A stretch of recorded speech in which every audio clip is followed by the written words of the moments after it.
नमस्ते, आप सभी का स्वागत है। मैं हूं संजय दीक्षित और आज आरंभ में आपसे एक बात कहनी है। हम जयपुर डायलॉग्स चला रहे हैं और पहले दिन से हम ये कह रहे हैं कि हम भारत के लिए एक नया नैरेटिव बनाना चाहते हैं। और नया नैरेटिव क्या, बेसिकली जो हमारा बेसिक नैरेटिव है उसको इस्टेब्लिश करना चाहते हैं। जब नैरेटिव नहीं होता है तो क्या होता है ये आपने देख लिया। यदि आप सच को स्थापित नहीं कर सकते तो फिर ध्रुव राठी जैसे झूठे जो हैं उनका नैरेटिव चलता है और वो क्या करता है वो आपने चुनाव में देख लिया। इसलिए जो हमारी नैरेटिव बिल्डिंग एक्सरसाइज है, जो हमारा राष्ट्रीय नैरेटिव फंड है, उसको स्ट्रेंथन करने के लिए, हिंदू नैरेटिव फंड को स्ट्रेंथन करने के लिए कृपया हमारे सब्सक्रिप्शन प्लान्स को ज्वाइन करें और ऊपर दिख रहे QR को स्कैन करें।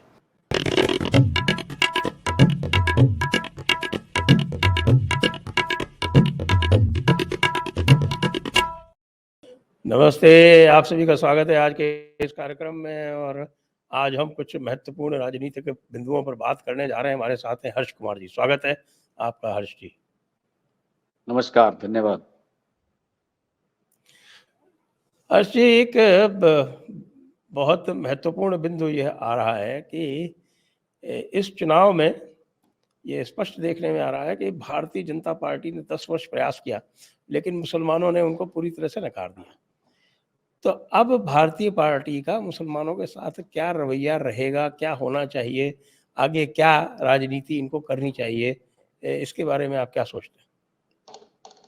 देखिए संजय जी, ये जो मुसलमानों वाला मुद्दा है, इस चीज को लेकर हम और आप लोग पिछले 1-1.5 साल से लगातार बात कर रहे हैं। और मुझे लगता है कि जो आप कह रहे हैं ना कि भारतीय जनता पार्टी ने इतना इन्वेस्टमेंट किया, इतनी सारी अपनी एनर्जी इसमें लगाई, तो मुझे लगता है कि भारतीय जनता पार्टी ने इस देश के लोगों का सिर्फ सामान्य ज्ञान बढ़ाया और लोगों को ये बताया कि मुसलमान 2 तरह के होते हैं। एक वो क्या कहते हैं आप, कौन से तरह के होते हैं, और दूसरे जो है वो पसमानदा होते हैं। 2 अशराफ और तरह के। पसमानदा। जी, अशराफ हमने और ही उनको पसमानदा। सिखाया था। जी जी। हमने ही उनको सिखाया था हाँ कि हाँ भाई हाँ। अशराफ होते हैं, पसमानदा जी होते हैं। पसमानदा में 2 कैटेगरी होते हैं, एक अजलाफ होते हैं, एक अर्जाल होते हैं। ये हमने उनको सिखाया था और हमने उनको बताया जी। था कि तो भाई मुझे लगता है कि सारे देश को सिर्फ इसका ज्ञान भर हुआ है कि मुसलमान 2 तरह के होते हैं। और ये भी लोगों को बड़ी जानकारी मिली कि जो पसमानदा मुसलमान है वो 80% है टोटल मुस्लिम पॉपुलेशन का। ज्यादातर मुसलमान पिछड़े, गरीब, ये सब पसमानदा मुसलमानों में आते हैं। तो मुझे लग रहा है कि ये सामान्य ज्ञान बढ़ने से ज्यादा ये आगे कुछ चीज बढ़ी नहीं है। और उत्तर प्रदेश को लेकर जो CSDS की रिपोर्ट आई है, उसने तो ये बताया है कि 92% मुस्लिम वोट्स जो है वो इस बार कांग्रेस और समाजवादी पार्टी के गठबंधन को गए हैं। तो मुझे लगता है कि मोदी जी का जो ये प्रयास था, ये तो कहीं किसी तरह से परवान चढ़ा ही नहीं। और उत्तर प्रदेश में 2 लाख जो है प्रधानमंत्री आवास मुसलमानों को मिले हैं। अगर वो आप प्रदीप सिंह जी एक वीडियो में अपने कह रहे थे कि अगर 2 लाख के हिसाब से ये कह दें कि एक परिवार के 2-2 वोट भी अगर मिनिमम मिले मोदी जी को, तो 4 लाख वोट तो कम से कम मुसलमानों के मिलने ही चाहिए थे। वो भी मिलते हुए नजर नहीं आ रहे हैं। तो कहां कहां ये तो सब प्रयास, मुझे लगता है कि सिर्फ मुझे लगता है कि इंटरनेशनल कम्युनिटी, जो अंतरराष्ट्रीय समुदाय है, और मुझे लगता है कि सब ये कूटनीतिक मामला ही है इसके पीछे, और इससे ज्यादा कुछ है नहीं। जैसे कि नुपुर शर्मा वाला मामला हुआ था कि साहब अंतरराष्ट्रीय स्तर पर विरोध होता है, ये सब चीजें होती हैं, तो गल्फ कंट्रीज के साथ शायद अपने रिलेशन अच्छे करने के लिए और अंतरराष्ट्रीय स्तर पर जो है अपनी छवि, जैसे आप कह रहे थे, सेकुलर दिखाने के लिए, इससे ज्यादा प्रयास ये कुछ मुझे तो लगता नहीं कि परवान चढ़ा है। नहीं, तो वो जो अंतर्राष्ट्रीय स्तर पर, यदि मान लीजिए आपकी बात मान लें कि ये सब काम उन्होंने अंतर्राष्ट्रीय स्तर पर अपनी छवि बनाने के लिए किया था, तो अंतर्राष्ट्रीय स्तर से भारतीय जनता पार्टी को हराने में तो कोई कसर छोड़ी नहीं गई। हाँ तो बिल्कुल। ये कार्य इन्होंने फिर क्यों किया और आगे ये इसके ऊपर क्यों कायम रहने चाहिए? नहीं, मैं नहीं कह रहा हूं कि कायम रहना चाहिए। मैं तो ये कह रहा हूं कि इन्होंने इसके लिए किया कि अंतरराष्ट्रीय स्तर पर कोई ऐसा मैसेज ना जाए, जैसे कि सारे टूल किट इनके खिलाफ एक्टिव हो जाते हैं कि साहब मुसलमानों का उत्पीड़न किया जा रहा है। और पिछले वाले टर्म में आप भूल गए जो अखलाक वाले और वो सब पुराने जो किस्से हैं, पहले वाले टर्म का भूल गए। 2014 से 2019 के बीच में क्या नैरेटिव चला था? भयंकर नैरेटिव चला था कि साहब मुसलमानों का तो रहना दूभर कर दिया है, यहां से भाग जाना चाहिए, मुसलमानों को देश छोड़ देना चाहिए। तो मुझे लगता है कि शायद उसके बाद ये तय किया गया हो पार्टी के द्वारा इंटरनल मीटिंग्स में कि साहब अगले टर्म में हम इस तरह से काम करेंगे। तो वही है, फेस सेविंग थी अंतरराष्ट्रीय स्तर पर, फायदा तो चुनावी इसका कुछ होना नहीं था। देखिए अगर फायदा अगर इस चीज का होना था तो आप लेकिन बताइए नुकसान तो हो गया। आप ये बताइए शाहनवाज हुसैन और मुख्तार अब्बास नकवी को क्यों मंत्री नहीं बना के रखा गया? ना दोनों हार गए चुनाव, राज्यसभा नहीं भेजा गया उसको, शाहनवाज को राज्यसभा क्यों नहीं भेजा गया? मुख्तार अब्बास नकवी को राज्यसभा में नहीं चुनवाया गया। तो मुझे तो लगता है कि ये प्री प्लान्ड था कि वोट हमें, ये भाजपा भी जानती थी कि वोट हमें मिलने वाले हैं नहीं। नहीं तो इसका तो उल्टे नुकसान हुआ। आपने देखा उत्तर प्रदेश जैसी जगहों में तो इसका नुकसान हुआ, क्योंकि लोगों ने कहा कि साहब ये तो इन्होंने हाँ हिंदू हित के कोई कार्य नहीं किए। हिंदू बिल्कुल। हितों के जो कार्यों की जो लंबी फहरिस्त थी उनमें से किसी के ऊपर उन्होंने कोई ध्यान नहीं दिया। ऊपर से उल्टा हाँ और कह गए जेपी नड्डा की साहब की भाजपा का रंग भगवा नहीं है, और साहब हमें हम्म। काशी और मथुरा में हमारी कोई रुचि नहीं है, इस तरह की बातें और कर गए। तो अपीसमेंट की जो सीमा मर्यादा थी उसको लांघते हुए दिखे, और फिर भी किसी प्रकार का कोई लाभ तो छोड़िए, उल्टे नुकसान हो गया, हिंदू नाराज हो गया। जी बिल्कुल सही बात, हिंदू नाराज हुआ, ये हकीकत बात है। और ऐसा नहीं है कि लोग ही जो ये कह रहे हैं कि साहब वोट मतों का ध्रुवीकरण हुआ, 400 पार वाला मामला था, संविधान वाला मामला था, तो उसमें भी जो ध्रुवीकरण हुआ है तो उसमें दलित वोट बहुत भारी संख्या में उधर गया है। तो दलित वोट भी तो हिंदू ही है, उन्हें भी लगा होगा कि ऐसा ऐसा क्यों किया जाए, क्यों वोट दिया जाए बीजेपी को। बिल्कुल, जी क्योंकि भाई देखिए आप तो पश्चिमी उत्तर प्रदेश में रहते हैं जहाँ पर जी मुसलमान गैर मुसलमान वाला पोलराइजेशन जो है वो बहुत स्टार्क है, और ये दलितों पर लगातार ये हमले करते हैं। मुसलमानों के जो अत्याचार दलितों पर है वो जग जाहिर है, सब जानते हैं। और आप आंकड़े भी उठा के देख लें SC/ST एक्ट के, तो उसमें नंबर 1 पे ओबीसी के खिलाफ है और नंबर 2 पे मुसलमानों के खिलाफ है। हाँ सही बात है। तो सवर्णों के खिलाफ तो बताते हैं कि वो 7% मामले, संजय जी लगभग। पिछले वाले 2019 के चुनाव में जहां जहां मायावती ने और सपा के गठबंधन ने 2019 में मुस्लिम कैंडिडेट उतारे थे, मुस्लिम कैंडिडेट को दलितों ने वोट नहीं दिया था, वहां दलित वोट बीजेपी की तरफ गया था, वो एक जगह नहीं जाते। ये तो इस बार संविधान बदल देंगे, आरक्षण खत्म कर देंगे, इसका डर भय दिखा के ऐसे किया गया। और आपको बताऊं, दलित वोटर और खासतौर से जो ईबीसी जिसे कहते हैं, एक्सट्रीम बैकवर्ड क्लास जिसे कहते हैं, उनसे जब सर्वे एजेंसीज वालों ने एग्जिट पोल किए ना और उनसे पूछा कि आप किसे वोट डाल के आए, तो उन्होंने कहा कि हम बीजेपी को ही डाल के आए हैं, जबकि वो डाल के नहीं आए बीजेपी को। इसलिए इतने बड़े लेवल पे एग्जिट पोल के असेसमेंट इस बार फेल हुए हैं। अंडर करंट था, वोट डाला बीजेपी के खिलाफ लेकिन बताया नहीं किसी ने। जी हाँ, विशेषकर उत्तर प्रदेश में ये देखने में हाँ आया। उत्तर उत्तर प्रदेश की प्रदेश बता रहा हूं में, मैं, बिल्कुल बिल्कुल। उत्तर उत्तर प्रदेश में प्रदेश ये, ने ही मेजर नुकसान किया है साहब, देखिए तो सही, 62 से 33 पे आ गए, तो बहुत बड़ा नुकसान तो उत्तर प्रदेश ने किया, सबसे बड़ा नुकसान तो यही हुआ है। जी। तो ये क्या आगे क्या करना चाहिए, आगे इनकी क्या रणनीति रहनी चाहिए, क्या इनकी जो है वो राजनीतिक अप्रोच रहनी चाहिए? देखिए संजय जी, हम और आप लोग इन्हें कौन सजेस्ट करने वाले होते हैं? हम और आप लोगों नहीं की ये सजेस्ट तो सुनते देखिए आज सुनते आजकल ये तो सुन हमारे रहे हैं ना। ये सुनते कुछ नहीं सुन रहे हैं सर, अभी भी कुछ नहीं सुन रहे, अभी भी कोई सुनवाई नहीं हो अरे रही। नहीं साहब, अजीत भारती को सपोर्ट कर दिया इन्होंने, पहले थोड़ी नहीं, कर रहे थे। अजीत अजीत सर ऐसा है, अजीत भारती को सपोर्ट इसलिए किया कि इस बार मैसेज ये गया कि साहब सोशल मीडिया इन्फ्लुएंसर का बहुत बड़ा योगदान है, इंडी अलायंस की जो सीटें बढ़ी हैं, और इसमें रवीश कुमार, अजीत अंजुम जैसे लोगों के नाम सामने आए हैं कि साहब इन्होंने 10 दिन तक कैंपेन किया और स्मृति ईरानी को हरवाने में हेल्प की। तो ये तो करना पड़ रहा है मजबूरी में। हो सकता है कि अमित मालवीय के कान में ऐंठे गए हों, तो अजीत भारती को तो इसलिए सपोर्ट करना पड़ता है। और अजीत भारती का मामला बताता हूं मैं आपको, अजीत भारती को का संपर्क रहता है सभी के साथ, शहजाद पूनावाला वगैरह, ये जो सब लोग हैं सब टच में रहते हैं, कपिल मिश्रा टच में रहते हैं, तो एक डायरेक्ट कनेक्शन भी हो जाता है। लेकिन अभी भी मुझे लगता नहीं है कि कोई ऐसी उसमें चेंज आई है। अब मैं आपसे पूछता हूं, आपको लेकर तो बड़े बड़े चैनल पे बात होने लगी है। अब एएनआई के पॉडकास्ट में आपका जयपुर डायलॉग का मामला आया कि साहब आपका जो है एल्गोरिथम में जो है आपको डाउन किया जा रहा है, टॉप 20 से आप बाहर हो गए हो। जी। तो अब कुछ सुधरा आपका, तो आप बताइए। अगर इनके अकल आ गई हो तो आपकी रैंकिंग सुधरनी चाहिए थी उसमें। बताइए क्या सुधरी है क्या आपकी रैंकिंग? कोई विशेष अंतर तो पड़ा नहीं दिखता। हाँ, मेरा हमारा भी सबका वही है, जो पिछले महीने था वही इस महीने है, लगभग मोर और लेस थोड़ा सा वही है, एवरेज वही है।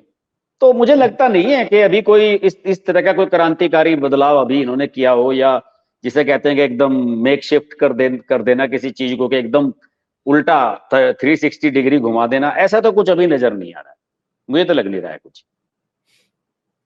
लेकिन आपके विचार से इनको क्या करना चाहिए? यदि आपसे सलाह मांगी जाए तो आप क्या सलाह देंगे?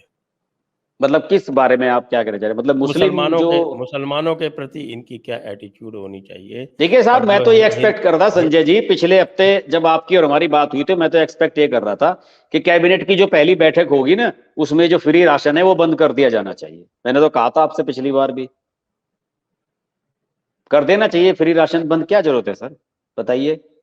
जब आपको मैं आपको बताता हूं कि अयोध्या में एक हमारे मित्र रहते हैं के सिंह, वो आर्कियोलॉजिकल सर्वे ऑफ इंडिया से रिटायर हैं। आपके और हमारे जो है बड़े कॉमन दर्शक हैं और हमारे वीडियोस सुनते हैं। उनसे मेरी मुलाकात जयपुर में ही हुई थी, जब मैं आपसे मिलकर लौट रहा था। जयपुर में एयरपोर्ट पे मुझे वो मिल गए थे। अच्छा। उनसे भी मैंने इस बारे में बात की। उन्होंने कहा कि यहाँ तो राशन की दुकानों पे बैठ बैठ के लोगों से ये कहा गया अयोध्या में कि भाई अगर कांग्रेस को और समाजवादी पार्टी को वोट दोगे तो 5 किलो के बजाय 10 किलो अनाज मिलेगा, और 10,000 रुपए हर महिला के अकाउंट में डाले जाएंगे, और सबको एक नौकरी मिलेगी हर परिवार को। वो कह रहे थे कि 1 महीने से ये कहानी चल रही थी यहाँ पे। अयोध्या की बात बता रहे थे वो अपनी।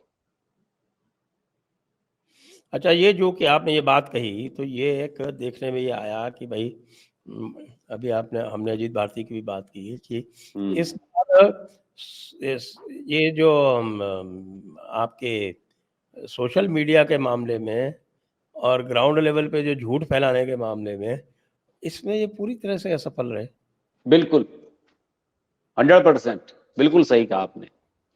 और ये इसलिए बताया जा रहा है कि साहब सारा मामला हवा हवाई था और नीचे कार्यकर्ताओं की पूछ नहीं हो रही थी।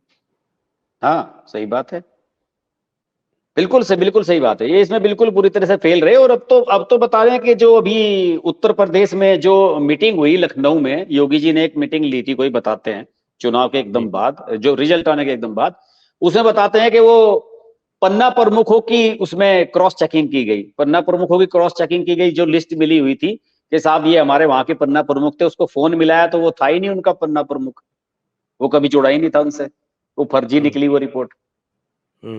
ये कहते हैं ना कि हमने ग्रास रूट लेवल पे मेरे पास तो आज पन्ना प्रमुख नहीं है। हाँ, हमें नहीं पता, हमें तो यही नहीं पता हम जहाँ रहते हैं वहां हमारे इलाके का पन्ना प्रमुख कौन है, हमें तो पता नहीं है। और ये कहते हैं कि पन्ना प्रमुखों का नेटवर्क हमने इतना मजबूत बना लिया, उसके पास 20 आदमियों की लिस्ट रहती थी, वो साल भर लोगों से संपर्क करता रहता था। हमारे से तो किसी ने संपर्क नहीं किया, पता नहीं क्या हुआ। और मैं आपको बताऊं संजय जी, सबसे बड़ी एंटी इनकम्बेंसी जो मैंने इस बार खासतौर से उत्तर प्रदेश की बात करूंगा, जो मैंने देखी एंटी इनकम्बेंसी, वो बीजेपी के कार्यकर्ताओं में बीजेपी के खिलाफ थी। कार्यकर्ता घर से नहीं निकला। पहले आपको याद होगा कि आरएसएस वाले, बीजेपी वाले घर घर जाके रिक्शा में, गाड़ी में बैठा के, स्कूटर पे सबको वोट डलवाया करते थे। इस बार वो बिल्कुल काम जीरो था। इवन जो पर्चियां बांटी जाती थी, वो पर्चियां बांटने का काम भी बिल्कुल शून्य था। वो सरकारी पर्चियां जिन पे आई, बाकी किसी ने कोई संपर्क नहीं किया। वरना पहले आप याद कीजिए, हर घर में एक वो पैम्फलेट डाल दिया जाता था कि साहब हमारा जो कमल का फूल है वो 3rd नंबर पे है, 1st नंबर पे है, कहां पे है, चुनाव चिन्ह किस तरह से, एक वो भी डाला जाता था। इस तरह का कोई मैंने अभियान इस बार नहीं देखा। तो फिर जनता से कनेक्ट कैसे होंगे आप, जब आपकी पार्टी का कार्यकर्ता आपके लिए नहीं। और देखिए, इसमें सबसे बड़ा जो एक फैक्टर है वो ये भी है, जो ये दल बदलू आए हैं इधर, सब स्टेट्स में हुआ है। ये आए और टिकट ले लिया, आए और टिकट ले लिया। तो भाई कल तक जो आपको गाली दे रहा था उसके लिए कार्यकर्ता क्यों लड़ेगा? क्यों आपका कार्यकर्ता उसके लिए जाए? अब आप बताइए कि मेरठ में अरुण गोविल को जिताने के लिए क्यों कार्यकर्ता धूप में धक्के खाए, जब अरुण गोविल मेरठ में रहता नहीं, मेरठ से कोई कनेक्शन नहीं है, कभी बचपन में वो यहाँ पे रहा था, उसके पिताजी नगर निगम में नौकरी करते थे तो वो रहा था। केवल इसी वजह से आपने टिकट दे दिया अरुण गोविल को। राजेंद्र अग्रवाल को दे देते जो 3 बार से चुनाव लड़ रहे थे और बढ़िया बेहतरीन छवि के सिंपल आदमी थे, उन्हें ही दे देते भाई।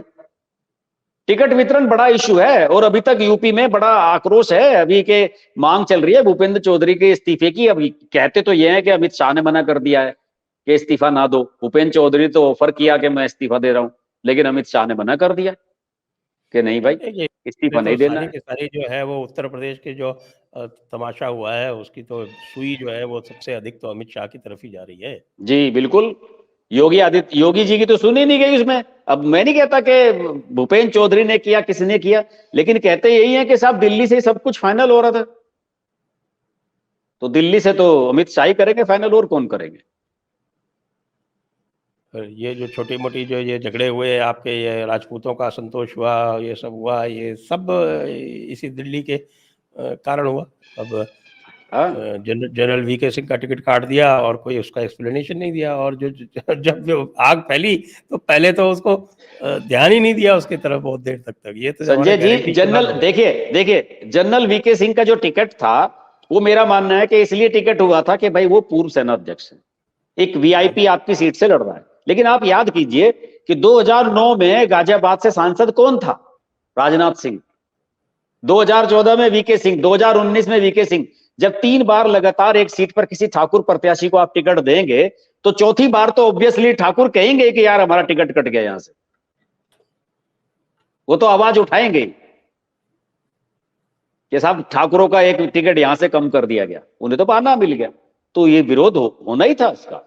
वह हालांकि जो सीएसडीएस की रिपोर्ट है, मैंने तो उस पर वीडियो भी बनाया था। सीएसडीएस की रिपोर्ट तो ये कह रही है कि ठाकुरों में और ब्राह्मणों ने तो 79-80% जो है बीजेपी को ही वोट दिया है उत्तर प्रदेश में। रिपोर्ट तो ये आई है। 79% कम है। वैसे मैं आपको ये बताऊं कि ये जो आप इसमें जो कंपैरिजन कर रहे हैं ना, वो 2019 से कर रहे हैं। 2022 में ये 85% तक था, कम हुआ है। हाँ 89% तक भी गया है बताते हैं। तो ये अगर 79% है तो ये चिंता की बात है। यानी 21% बाहर गया है। 21% बहुत बड़ा नंबर है जी। और 21% में विशेषकर से है वो ठाकुरों का। देखिए ये जो जिस तरह से इन्होंने राजा भैया को डील किया या धनंजय सिंह को डील किया, राजा भैया ने 3 सीटें हरवाई, सीधी सीधी 3 सीटें हरवाई। कौशाम्बी, प्रतापगढ़ और इवन प्रयागराज। देखिए इसका भी असर था। आपको मैं बताऊं कि आप ये बताइए कि ये एक तरीके से क्या कहते हैं कि टेस्ट कर रहे थे। आप ये बताइए कि इसका कैसरगंज वाला जो टिकट था ब्रजभूषण के लड़के का, वो दूसरे या तीसरे चरण जब मतदान हो चुका 2 चरण का, जब अमेठी और रायबरेली वाला आया सेगमेंट, उस समय जो है टिकट इसका डिक्लेयर किया गया। तो पहले 2 राउंड में तो ठाकुरों की नाराजगी जायज थी। ठाकुर ये कह रहे थे कि भाई बताओ, हरियाणा के जो जाट हैं उनके कहने पे यहाँ पे ब्रजभूषण का टिकट काट रहे हैं। उस समय तक तो ब्रजभूषण का टिकट काट रहे हैं, यही मैसेज था। तो शुरू के 2 राउंड में तो ठाकुरों की नाराजगी हुई है। सहारनपुर पे नाराजगी देखने को मिली। देखिए जो इकरा हसन जीती है कैराना से, वहां पे बसपा ने ठाकुर कैंडिडेट दिया था श्रीपाल राणा, उसे वोट नहीं दिया लोगों ने, ठाकुरों ने। उन्होंने इकरा हसन को दिया कि बीजेपी को नहीं देना है। वहां राघव लखनपाल को नहीं दिया, सहारनपुर में संजीव बालियान को नहीं दिया, मुजफ्फरनगर में कई सीटें तो इसी उसमें निकल गई कि साहब ये ठाकुरों को नाराजगी वाला जो मामला है इसी में निकल गई। और इसके ऊपर इसमें कोई बाद में एक्शन भी नहीं हुआ। जैसे कि इनका एमएलए था संगीत सोम, और उसने ठाकुरों की इतनी बड़ी सभा वहां पे करवाई, उसके खिलाफ एक्शन लेते, अब डिसिप्लिनरी एक्शन लेते, पार्टी से निकाल देते, 6 साल के लिए उसको सस्पेंड कर देते, कुछ एक्शन लेना चाहिए था। ये भी मैसेज, ये अगर आप इस बात पर अड़िग हैं कि भाई ऐसा कुछ नहीं है तो आपको उसके खिलाफ एक्शन लेना चाहिए था। आप उसके खिलाफ भी एक्शन नहीं ले रहे हैं। तो ये जो मध्य मार्गी बनने की कोशिश की है इन्होंने कि ना कहू से दोस्ती ना कहू से बैर, उसमें भी बड़ी दिक्कत हुई है इनको। और फिर बाद में जब ब्रजभूषण के लड़के का हो गया वहां से टिकट, तो उसके बाद तो बताते हैं कि पूर्वांचल में तो ठाकुरों ने ठीक ठाक वोट दिए हैं और उसका लड़का 1.5 लाख वोटों से जीतता है वहां से, कैसरगंज से। हाँ लेकिन बाप तो 2.5 लाख से जीता था। वो तो सर ऐसा है कि उसकी तो बात ही ना कीजिए, पिछली बार की तो मोदी जी भी पता नहीं कितने लाख से जीते थे, वो भी 1.5 लाख से जीते हैं इस बार तो। ये आपने अच्छी बात कही है। अब ये मोदी जी की बात आती है तो जरा ये बीजेपी और आरएसएस के जो संबंध हैं उनके ऊपर भी बात कर ली जाए। जी जी जी। अब ये जो नीचे देखने को मिला, जो आप कह रहे हैं ना, ये पर्चियां बांटने वाला काम, ये सब करने वाला काम, ये मुख्यतः जो आरएसएस के कार्यकर्ता आरएसएस बीजेपी वाले के लिए करते काम थे। करते थे ना, ये किया करते थे।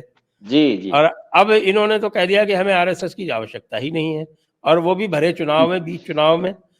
जब 21 मई को जब इन्होंने कहा, ये बात जो है जेपी नड्डा ने 21 मई को कही कि हम आरएसएस के हाँ भरोसे नहीं है, और हाँ। उसके बाद के जो 2 चरण आते हैं उत्तर प्रदेश में, जरा उनमें स्थिति देख लीजिए आप।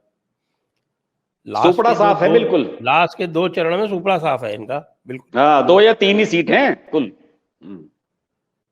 तो ये कौन सी नहीं, असल में क्या है संजय जी, जैसी बात? मैंने शुरू में कही ना आपको बात, जो जेपी नड्डा साहब हैं, उनके पास तो लिस्ट थी ना पन्ना प्रमुखों की, तो वो तो उसके कॉन्फिडेंस में थे।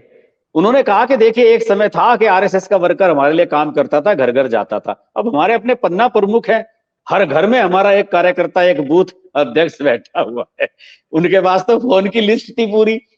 तो वो उस कॉन्फिडेंस में आके शायद बोल गए कि अब हमें जो है वो आरएसएस की उतनी सपोर्ट की जरूरत नहीं है जितनी पहले हुआ करती थी। तो वो अब तो क्लियर हो गई हैं सब चीजें कि कितनी इनकी टीम बनी हुई थी, कितने इनके बूथ अध्यक्ष थे, कितने इनके पन्ना प्रमुख थे, सारी की सारी चीजें खुल के सामने आ गई हैं। पन्ना प्रमुख तो मजाक हो गया बिल्कुल पूरी तरह से। हाँ जी जी बिल्कुल। और जिस आरएसएस वाली प्रकार बात से है, देखिए मैं वो आज वो उनका प्रदीप जी का एक बड़ा अच्छा वीडियो आया इस पे, प्रदीप सिंह जी का। उन्होंने ये कहा कि आप देखिए कि आरएसएस वाला इतना बड़ा इशू हुआ है, आरएसएस की आइडियोलॉजी क्या है, बीजेपी से उसका तालमेल क्या रहा है। तो उनका कहना था कि उन्होंने कहा कि मैं किसी से विरोध में नहीं हूं, लेकिन उन्होंने कहा कि आप बताइए कि गौरव भाटिया और शहजाद पूनावाला जो सपा से और कांग्रेस छोड़ के बीजेपी में आए हैं, मीडिया के सामने वो आरएसएस और उसके संबंधों को डिफाइन कर रहे हैं। रविशंकर प्रसाद जैसे आदमी को क्यों नहीं आगे बढ़ाया गया? और मैं तो पूछता हूं आपसे, रविशंकर प्रसाद को मंत्री क्यों नहीं बनाया भाई? क्या वो उन इतने भी योग्य नहीं है वो? वो तो हटाया क्यों उनको गया था, वो भी अलग एक किस्सा है। ये तो सर पहले बताइए आपने सर। देखा होगा ना कि पहले तो जो है वो अपने लॉ मिनिस्टर से कहते थे कि जरा जुडिशरी के खिलाफ बोलो, और उसके बाद फिर जुडिशरी वाले जब नाराज होते थे तो उनको हटा देते किरण थे। ये तो कई लोग रविशंकर प्रसाद किरण के साथ हो रिजिजू गया, को हटाया बेचारे को, किरण किरण रिजिजू को रिजिजू को हटाया। हटा दिया। नहीं, मैं सही में कह रहा हूं संजय जी, मैं सही में कह रहा हूं कि जो पार्टी के पास असेट है अपनी, उनका उनका पार्टी को यूज नहीं कर पा रही है। अब बताइए ना कि रविशंकर प्रसाद को आपने पिछले 6 लगभग कितने साल हो गए, 21 से 3 साढ़े 3 साल से आपने रविशंकर प्रसाद को बिल्कुल किनारे किया हुआ है। और राजीव प्रताप रूडी लगातार जीतता हुआ आ रहा है, इस बार तो लालू की लड़की को हरा के आया है, तो बड़ा टफ चुनाव लड़के आया है। ऐसे आदमियों को आप क्यों नहीं लेते हैं मंत्रिमंडल में अपने साथ? बताइए, जेपी नड्डा को ले लेते हैं आप। जेपी नड्डा तो अब अध्यक्ष तो नहीं रहेंगे, लेकिन हेल्थ मिनिस्टर तो रहेंगे। मैं संजय जी, मैं तो ये सवाल पूछ रहा हूं कि आखिर पार्टी में किस बेस पे काम हो रहा है? अभी आप जब हिमाचल प्रदेश का चुनाव आ रहे थे, उस समय पूरी इतना हाइप हो गया था कि जेपी नड्डा तो गए गए, फिर कहा गया कि साहब नहीं, अभी 1 साल के अंदर लोकसभा चुनाव है, इसलिए जो है जेपी नड्डा को 1 साल का एक्सटेंशन दिया जाता है। चलिए, एक्सटेंशन भी दे दिया, उनके नेतृत्व में बीजेपी 240 सीट लेके नंबर 1 पार्टी भी बन गई, वो मान लिया। लेकिन हेल्थ मिनिस्टर क्यों बना रहे हैं भाई आपने? और मैं कह रहा हूं कि रविशंकर प्रसाद जैसा सुप्रीम कोर्ट का लॉयर और इतनी बेहतरीन प्रेस कॉन्फ्रेंस को संबोधित करने वाला और हिंदी और इंग्लिश में इतना बेहतरीन वक्ता, मैं तो रविशंकर प्रसाद को 25 साल से जानता हूं, जब वो छोटे छोटे डिस्ट्रिक्ट्स में जाके अपनी प्रेस कॉन्फ्रेंस किया करते थे। बेहतरीन उनका संवाद मीडिया के साथ, और शुरू शुरू में तो नरेंद्र मोदी की गुड लिस्ट में थे बहुत रविशंकर प्रसाद। ऐसा क्या हो गया कि साहब उस मैसेज ये दिया गया कि साहब जो लॉ मिनिस्ट्री में जो ये बदलाव चाह रहे थे, पुराने कानून खत्म करने को, अंग्रेजों के जमाने के कानून खत्म करने हैं, उसमें थोड़ा सा स्लो थे, या उनके बारे में ये कहा गया कि रविशंकर प्रसाद की उठ बैठ जो है दिल्ली के लुटियंस वाले इलाके में जो इनकी सुप्रीम कोर्ट के लॉयर्स हैं, जजेस हैं, इनके ग्रुप में उनका उठना बैठना है, इसलिए वो उतनी सख्ती से काम नहीं कर पा रहे थे जो मैसेज दिया गया। तो फिर किरण रिजिजू को क्यों हटा दिया भाई? किरण रिजिजू ने तो पहले दिन से ही सीजीआई और सबके साथ मोर्चा खोल लिया था। आप क्लियर तो कीजिए कि सामने वाले को करना क्या है। आपने राजीव प्रताप रूडी को एक नई मिनिस्ट्री दे दी पहली बार में और कहा कि स्किल डेवलपमेंट की मिनिस्ट्री दे दी, और फिर 2.5 साल के बाद जब उनका रिव्यू किया तो उनसे पूछा कि आपने कितनी नौकरी दिलवाई, तो राजीव प्रताप रूडी ने तो साफ कहा कि भाई मुझे ये थोड़ा ही कहा गया था कि आपको नौकरी दिलवानी है, स्किल डेवलपमेंट की बात थी, उस पर हम काम कर रहे हैं, नया डिपार्टमेंट है, उसका पूरा स्ट्रक्चर बनाना है, सारी चीजें बनानी है, कैसे कैसे काम करना है, कि मुझे तो ये नहीं कहा गया था कि उसमें नौकरी दिलवानी है आपको। तो क्लियरिटी तो है नहीं ना किसी चीज को लेकर। हाँ, वही वही वाली बात है, इसीलिए तो सारी समस्याएं हुई हैं ना, जो पूरा का पूरा आप देखिए। और इसमें ये भी लगता है ना कि जिस तरह से योगी का कद छोटा करने का प्रयास किया गया, देवेंद्र फडणवीस का कद छोटा करने का प्रयास किया, बिल्कुल किसके कद को बड़ा दिखाने के लिए किया गया, ये सब बातें जो है जनता देख रही है, जनता समझ रही है, और इसको एड्रेस यदि नहीं किया गया तो आगे चलकर और बड़ा नुकसान हो सकता है। आप बताइए ना संजय जी, आपने देवेंद्र फडणवीस का नाम लिया। देवेंद्र फडणवीस ने जिस दिन प्रेस कॉन्फ्रेंस की, 4 तारीख को रिजल्ट आया, 4 की शाम को मीडिया से बात की, देवेंद्र फडणवीस ने एक बात बिल्कुल स्पष्ट कही।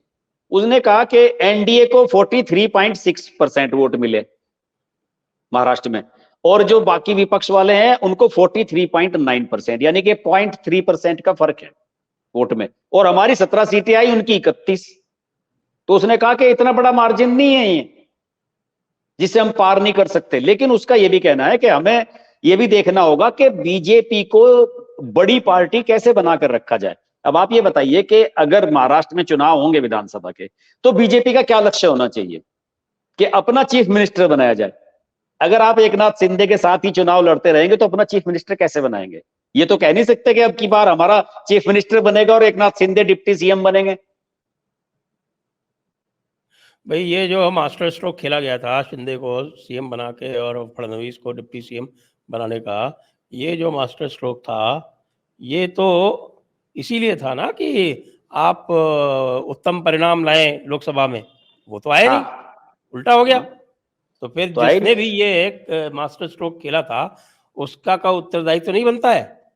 उसका नाम क्यों नहीं डिस्क्लोज करते? ये किसने किया उसका था? नाम डिस्क्लोज, इसको नाम डिस्क्लोज नहीं करते। और आप बताइए, वही जो यूपी वाली स्थिति है, मैं आपको बताया कि भूपेंद्र चौधरी इस्तीफा ऑफर कर रहा है, देवेंद्र फडणवीस ने इस्तीफा ऑफर किया और देवेंद्र फडणवीस को कह दिया कि नहीं, आपको इस्तीफा नहीं देना। आज बल्कि इस समय जब हम बात कर रहे हैं, दिल्ली में मीटिंग चल रही है, देवेंद्र फडणवीस और ये सारे जो चंद्रशेखर बावनकुले वगैरह, चंद्रकांत पाटिल, ये सब लोग दिल्ली में आए हुए हैं, अमित शाह के घर पे मीटिंग चल रही है। हो सकता है कि आज देवेंद्र फडणवीस को लेकर डिसीजन हो। देवेंद्र फडणवीस ने तो साफ कहा है कि भाई मेरा टारगेट, मुझे ऐसा लगता है कि डिप्टी सीएम बनने के बाद मुझे ऐसा लगता है कि जो मेरा लक्ष्य था, जो मैं गोल था, मैं उससे भटक गया हूं। और उसने तो साफ कहा कि मैं डिप्टी सीएम रहते हुए इतना काम मैनेज नहीं कर सकता इन सब चीजों को। अगर संगठन में काम करना है तो मुझे ये जिम्मेदारियां छोड़नी पड़ेगी अपनी। नहीं, बिल्कुल सही कह रहा है कि आपने उसको तो वो हाँ, बना के, बिल्कुल हलवा बना के, भरता बना के रख दिया, और उसको आप फ्री काम भी नहीं करने दे रहे हैं, उसको अपने हिसाब से काम नहीं करने दे रहे हैं, और उसके ऊपर जो है फिर ठीकरा भी उसके सर पे फोड़ रहे हैं। और अच्छा, वो जब जिम्मेदारी ले रहा है तो उसको रिजाइन नहीं करने दे रहे हैं। रिजाइन नहीं करने दे रहे। तो ये तो भाई बहुत ही जो है ना, ये अच्छा, ये ऐसे लोगों पे हुआ जिनके लोगों पे मीडिया ये बात करने लगी थी कि ये भावी प्रधानमंत्री हो सकते हैं। उसमें देवेंद्र फडणवीस का भी नाम था, उसमें बिल्कुल योगी जी का बिल्कुल। नाम तो सदैव ही रहता है। हाँ बिल्कुल। तो मुझे लग रहा है कि इस कारण से इनके ऊपर जो है वो अधिक नज़ला गिरा है।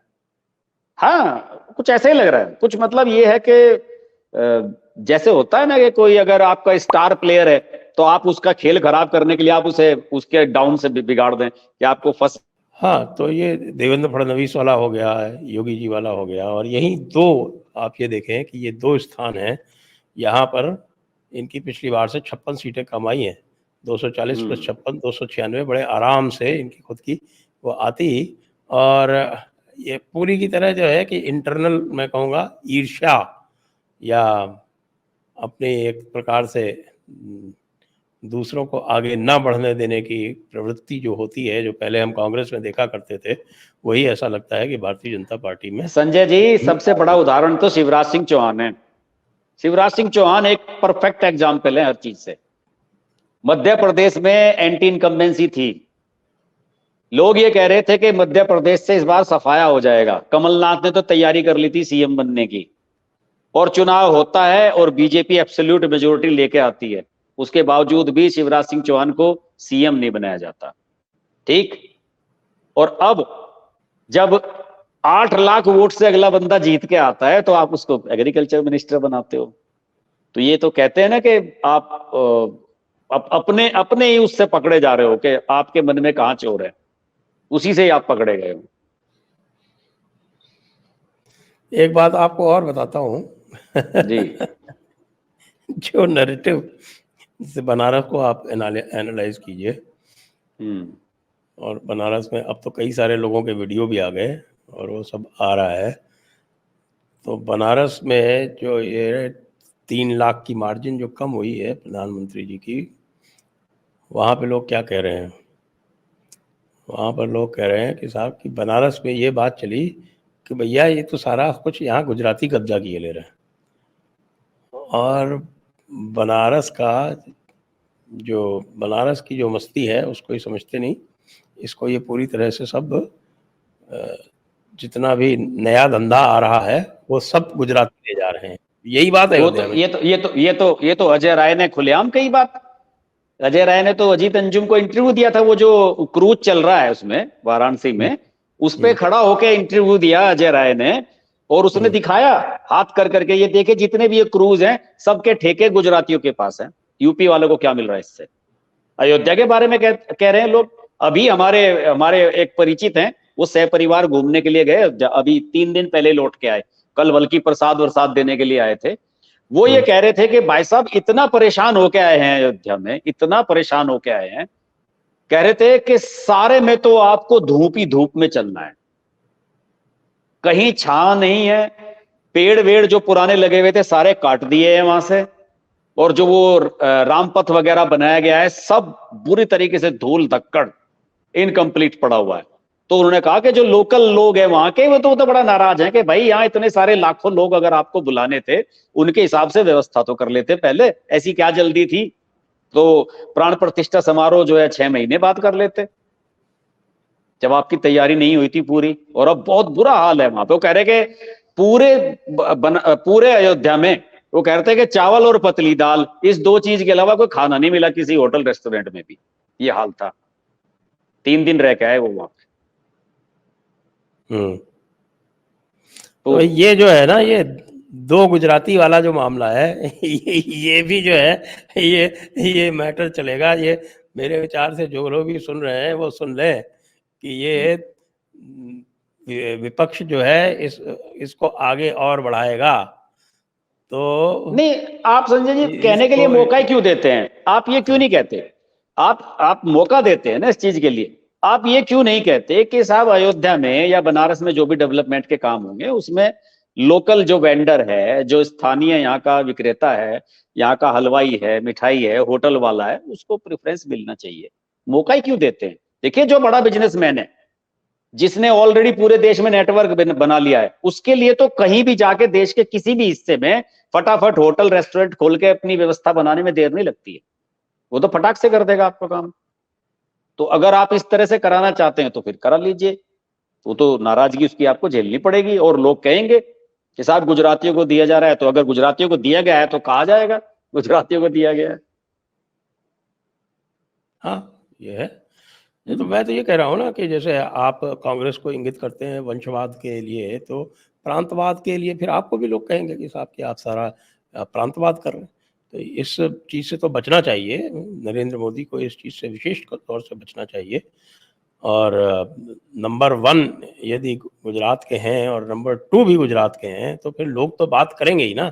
आप लोगों की जुबान कब तक पकड़ेंगे? जी बिल्कुल सही बात है, इस बारे में सोचा जाना चाहिए क्या आगे। मुझे अब हमारी बात अगर कोई सुनता है तो इस पे जरूर विचार करना चाहिए, लेकिन मुझे लगता नहीं इन सब चीजों से कुछ फर्क पड़ता है। कहानी चलने वाली नहीं है। वो तो चिदम्बरम साहब ने एक आर्टिकल लिखा है उसमें इंडियन एक्सप्रेस में अभी परसों, उन्होंने लिखा है कि जो इस बार वोटिंग हुआ चेंज के लिए हुआ, लेकिन नरेंद्र मोदी ने कंटिन्यूटी को चुना। उन्होंने अपने पॉइंट मंत्रिमंडल में भी कोई चेंज नहीं किया, उनका इशारा पता नहीं किस तरफ था। पॉइंट है। नहीं, हाँ it is a good point. हाँ हालांकि मैं चिदम्बरम को अब बिल्कुल महत्व नहीं देता, मैं हाँ, मानता वो हूँ तो कि बात चिदम्बरम जैसा ठीक है। घटिया आदमी बहुत कम पैदा होता है। लेकिन यदि कोई सही बात कहे तो उसे मानना चाहिए। हाँ, अगर आप देखें ना कि उसके उसके उनके पॉइंट को आप देखो तो सही, मतलब वो क्या कहना चाह रहे हैं। उन्होंने कहा कि भाई आप ठीक है कि आपको मैंडेट फिर से मिल गया है, तो उन्होंने तो ये कहा कि ये 3.0 नहीं 2.1 है मोदी जी का जो थर्ड अच्छा, कार्यकाल ये है। 2.1। हाँ हाँ, उन्होंने कहा कि 3.0 नहीं है 2.1 है, with few few software updates.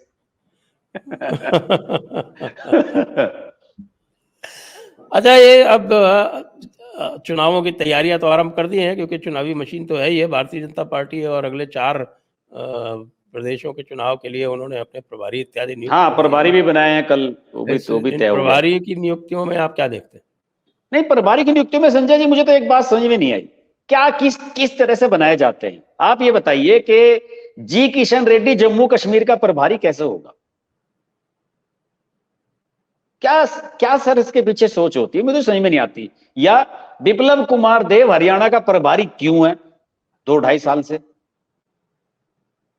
मतलब आपको जो हरियाणा में जो आपकी यूनिट है, इसका मतलब आपको उस पर भरोसा नहीं है। आपको ऐसा लगता है कि जो वहां की हरियाणा की यूनिट है वो टिकटों को लेके सब चीजों को लेकर मैनिपुलेट करेगी, क्योंकि उनकी सेटिंग है सबकी अलग अलग जगह, इसलिए किसी दूर ऐसे स्टेट का लेके आओ जो सेटिंग ना होने दे। तो कभी कभी तो इन चीजों का नुकसान भी आपको उठाना पड़ेगा। आप बताइए, जी किशन रेड्डी तेलंगाना का आदमी है, केंद्रीय मंत्री, और तेलुगु स्पोकन है, वो क्या जम्मू कश्मीर की कल्चर जाना। अगर इससे बड़े तो किसी पंजाब वाले को भेजते वहां पे, किसी हिमाचल वाले को भेजते। सही बात है, दिल्ली हाँ, वाले को ही भेज देते हैं। दिल्ली वाले को भेज देते, तो कम से कम कुछ कश्मीर से कहीं टच तो हो उनका।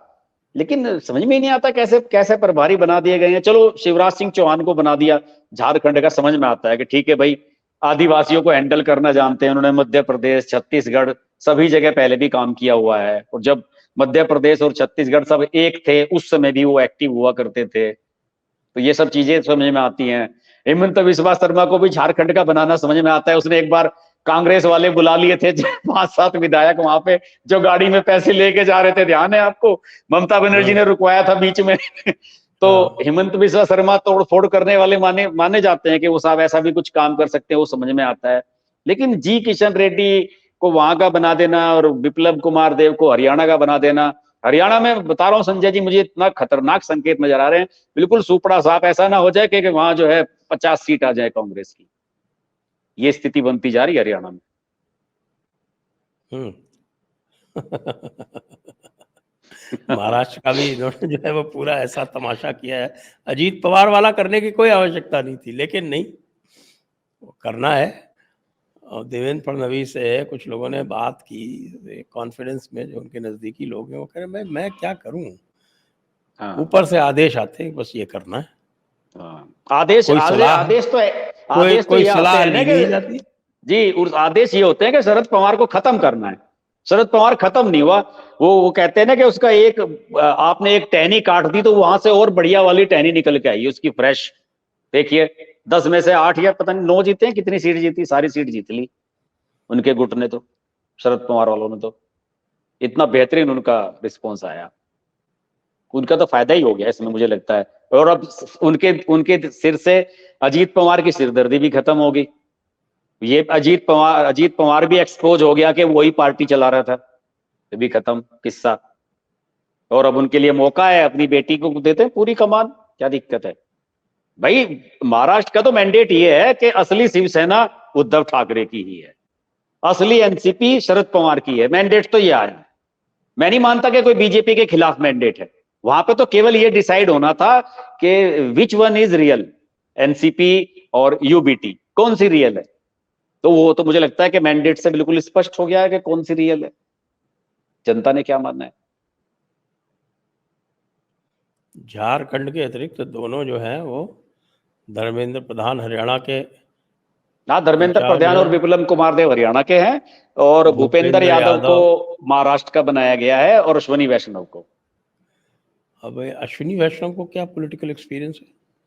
पता नहीं क्यों बना देते हैं, मुझे समझ में नहीं आता अश्वनी वैष्णव का क्या मतलब है।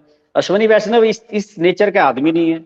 अच्छा, मैं आपको बताऊं जो बेस्ट पर्सन होता है यहाँ पे महाराष्ट्र पे, हम्म। छत्तीसगढ़, जिसको कोई नहीं मान रहा था कि ये भाजपा जीत सकती है, उसका इंचार्ज कौन था, ध्यान है आपको? मैं मुझे अभी ध्यान नहीं आ रहा कौन था। ओम प्रकाश माथुर। अच्छा, ओम प्रकाश माथुर। महाराष्ट्र में जब ये पहली बार जीते थे, 122 सीट लेके आए थे, तब पता है आपको महाराष्ट्र का इंचार्ज कौन था? ओम माथुर साहब प्रकाश ही। माथुर। ओम प्रकाश माथुर। अब उनको नहीं बनाया और सबको बना रहे हैं कि भाई वो जरा इंडिपेंडेंट किस्म के आदमी, तो वो बल्कि जो है वो उनकी ये हैसियत है कि वो मोदी से बहस मुबाहिसा कर सकते कि नहीं, ये आप जो कह रहे हो गलत है, ऐसे नहीं, ऐसे होगा। उनको फ्री हैंड मांगते, तो उनको नहीं संजय बनाया। जी, अभी अभी तो बता रहा हूं कि एक बहुत बड़ी एक मुसीबत है जो जिसको बीजेपी को अभी बहुत फेस करना है, जिसे सोच नहीं रहा है कोई भी, बीजेपी के नए अध्यक्ष को लेकर। ये बहुत बड़ा चैलेंज है ये। और चर्चाएं ये चल रही हैं कि साहब सुनील बंसल को बना देंगे बीजेपी का अध्यक्ष, और सुनील बंसल का उत्तर प्रदेश में तो बहुत रायता फैलाया हुआ है, बहुत रायता फैलाया सुनील बंसल ने। तो आप ज्यादा ही, जिसे कहते हैं ना कि अति आत्मविश्वास, किसी मतलब कि होश से भरे हो जाना, वो भी ठीक नहीं होता। किसी पे ज्यादा अति विश्वास कर लेना भी मुझे लगता है कि सही नहीं होता, कि आप बिल्कुल आंख मूंद के विश्वास कर लें किसी पे। वरना ये जो लिस्ट इस तरह की हुई कि 31 लोगों के एंटी इनकम्बेंसी थी कि सांसदों के टिकट काटे जाएं, और फिर उनको टिकट नहीं काटना, और फिर वही क्लियर होके आ जाना, ये पूरा जो है एक बड़ा जंजाल है। और पता नहीं कैसी कैसी चर्चाएं सुनने को मिल रही हैं। ये बड़ा चैलेंज होगा। अभी अभी ये तो चैलेंज इन्हें फेस करना ही है। ये तो लोकसभा का जो सत्र होगा, मुझे लगता है कि उसी के आसपास नए अध्यक्ष की भी घोषणा होनी चाहिए, जैसे कि स्पीकर का चुनाव होना है। अबे सुनील बंसल बंगाल और पंजाब दोनों के प्रभारी थे। हाँ, और इनमें तो क्या तो हुआ? सबसे ज्यादा नुकसान हुआ है। बंगाल में तो बहुत बड़ा नुकसान है, पिछली बार वाली पोजीशन नहीं आई, और उत्तर प्रदेश में, पंजाब में तो सफाया है ही। पंजाब में तो किसी ने नोटिस में ही नहीं लिया बीजेपी को। जबकि पंजाब में स्थितियां बहुत अनुकूल थी। हाँ, वहाँ भी बताइए 18% आपका वोट शेयर आया है, सीट एक भी नहीं आई, जबकि 13% वोट शेयर पे अकाली दल कम से कम एक सीट तो ले आया। हाँ। तो अब मुझे लगता है कि भाई थोड़ा ऐसी लोगों को अपेक्षा थी कि कुछ खुले दिमाग से बात होगी, कुछ हिंदू हितों की बात होगी, मुसलमानों को कुछ आईना दिखाया जाएगा। अब एक सांसद ने तो कह ही दिया कि भैया मुसलमान यादव हमारे पास ना आना, तुमने हमें वोट नहीं दिया है, हम तुम्हारा कोई काम नहीं करेंगे, आइए चाय किस पीजिए, मिठाई किसने खाइए, काम किसने किसने काम नहीं कहा है करेंगे। किसने कहा है? ये ये सीतामढ़ी के जेडीयू विधायक हैं, अच्छा, देवेश बिहार वाले। ठाकुर। अच्छा अच्छा। हाँ, देवेश ठाकुर है कोई। ऐसे ऐसे कहने वालों को तो पसंद नहीं करते हैं लोग, जो इस तरह से बोल जाते हैं ना, उन्हें तो पसंद नहीं किया जाता। उनके तो टिकट काट दिए जाते हैं कि यही तुम तो ऐसे है क्यों कि बोलते हो। ये ये उनको कहते हैं कि ये छद्म सेक्युलर हैं। अब वो हाँ, छद्म सेक्युलर हैं तो आप क्या हैं? बिल्कुल। नूपुर शर्मा को आज तक आपने बहाल नहीं किया, क्यों भाई? नूपुर शर्मा को रायबरेली से खड़ा कर देता तो जीत जाती वो और संजय 100%, जी, एक बात बताइए ना, और नुपुर पूरा शर्मा को, माहौल बदल जाता है, यूपी का पूरा माहौल बदल जाता। मैं कह रहा हूं कि नुपुर शर्मा को जो है वायनाड से क्यों नहीं उतार देते? वायनाड में तो डेमोग्राफी ऐसी है कि कुछ नहीं है, मैं कह रहा हूँ उत्तर प्रदेश से कहीं से अरे उतार देते, पूरा माहौल बदल जाता। हाँ, उत्तर प्रदेश में तो बढ़िया चांसेस रहते हैं नुपुर शर्मा के। नहीं, बिल्कुल सही खाली बात नूपुर है। शर्मा के नहीं, मैं कह रहा हूँ पूरे चुनाव का माहौल बदल जाता। हाँ हाँ, वो जो है वो अपलिफ्ट हो जाता, सारी चीजें जो है वो एकदम चैनलाइज हो जाती, चार्ज हो क्योंकि जाता सब कुछ। क्योंकि मुसलमान गालियां देना शुरू करते हैं और माहौल बदल जाता। अब क्या कहें, हम लोग तो आर्म चेयर क्रिटिक है ना। आर्म चेयर सही बात है ब्लडी यूट्यूबर बोला जाता है। जी, ब्लडी यूट्यूबर, सही बात है। तो आइए आज की चर्चा फिर यहीं पर विराम देते हैं। आपको बहुत बहुत धन्यवाद, दर्शकों को बहुत बहुत धन्यवाद। जय हिंद, जय भारत, वंदे मातरम।